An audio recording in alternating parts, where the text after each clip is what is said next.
So today I'm going to give you guys a little bit of a diagram that goes over the neuromuscular junction, the NMJ. All right, so let's draw the different components of our neuromuscular junction.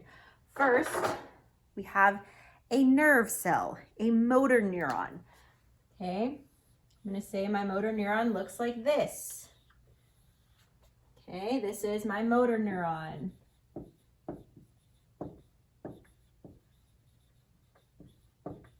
Okay, that's a nerve cell. It came off and it's branching and connecting to something over here. That's my muscle fiber.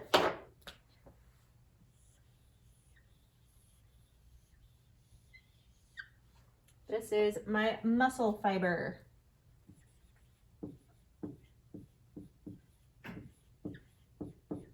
My muscle cell or my muscle fiber is over here. Okay, so I have my motor neuron, I have my muscle cell, and then I have this gap in between the two. This gap is really important, and it's called the synaptic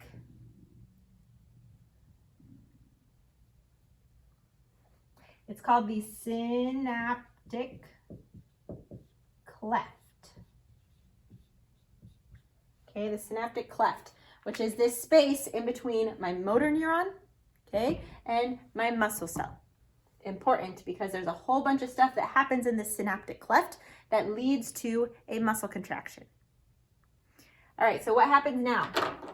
Well, there's a process of energy being built up that's called an action potential. Okay, we'll learn more about this in the nervous system, but for now, understand that action potentials are a way of voltage being sent down your nerve. Okay, so voltage is sent down my nerve. Electrical impulse power is sent down my nerve, my motor neuron.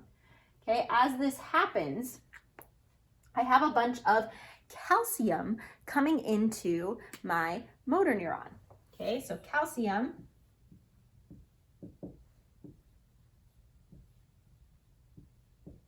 is coming into my motor neuron. And at the ends of my motor neuron, I have these little molecules called acetylcholine. Super important.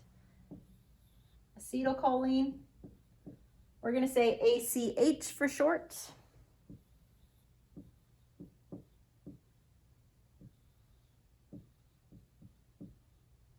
Okay, I have a bunch of acetylcholines, and when this calcium comes in and attaches to these acetylcholines,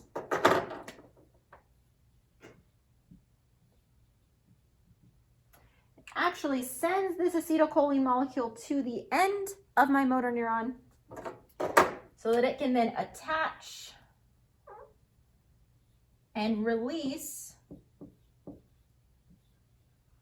ACH, my acetylcholine. Okay, so acetylcholine is sent out into the synaptic cleft. Now let's back up. Let's look at the structures of the muscle cell here for a second. So what do I have on the parts of my muscle cell, on this synaptic cleft portion of my muscle cell? Well, I have different channels. Remember what channels are? I have sodium channels, okay?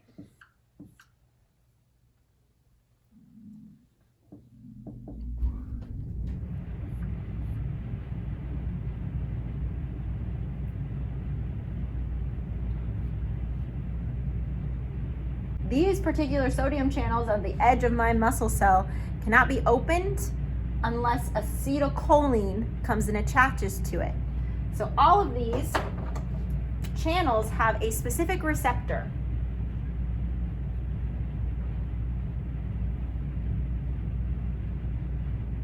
Which are only open to acetylcholine. So once acetylcholine floats out here and we have all these different acetylcholine molecules. So all in green, I have a bunch of different acetylcholine molecules all over. They're all released into this synaptic cleft. Once that happens, a couple of them will attach to those receptors. Okay, remember this is ACH, that's acetylcholine.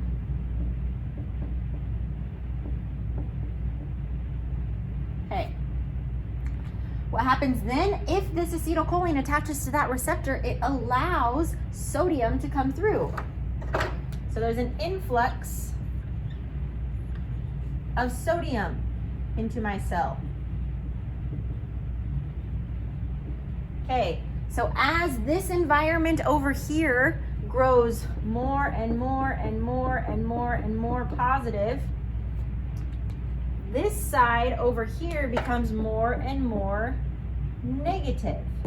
Okay, as sodium, which is a positively charged ion, is going into my muscle cell, more positive is on the inside, less positive on the outside. That creates more of a membrane potential, a potential.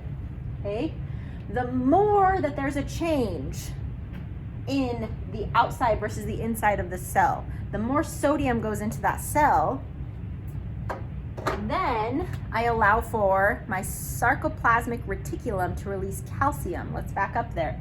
So I have this membrane within my muscle cell. It's called the sarcoplasmic reticulum. Okay? And let's do this in green. It has a bunch of calcium channels on it.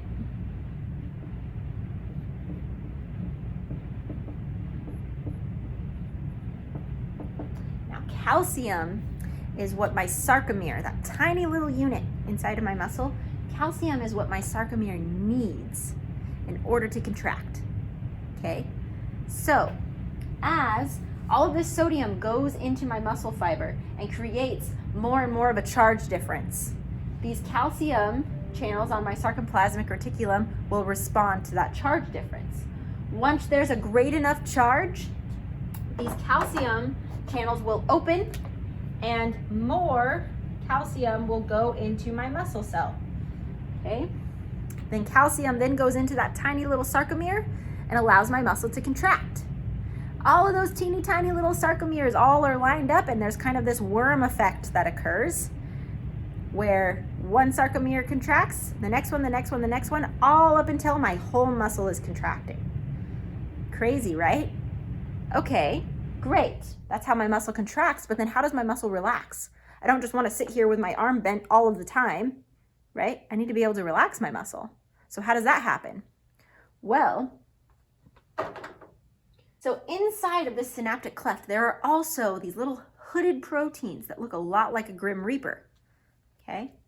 They don't really, I just like to pretend. Okay, and they're all just hanging out in here too. Okay? These are called acetylcholine esterase. So ACHE is how we will designate that. ACHE, acetylcholine esterase, comes in, it's hooded, and it comes in and it attacks and it slashes and it says no more acetylcholine. It goes and attacks it.